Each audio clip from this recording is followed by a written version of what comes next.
প্রথমে আমি বলবো, তারপরে তানহা বলবে, তারপরে পূজা বলবে, তারপরে পাপিয়া বলবে, ঠিক আছে?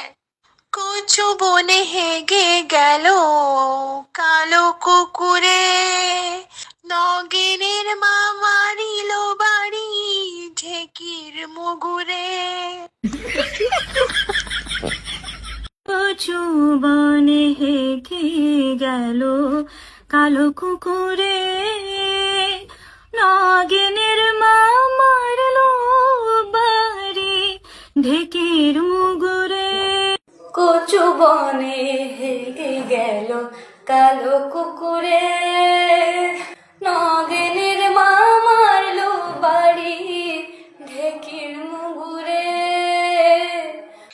কচু বনে হেগে গেল কালো কুকুরে, নগেনের মামা বাড়ি ঢেকি মুকুরে।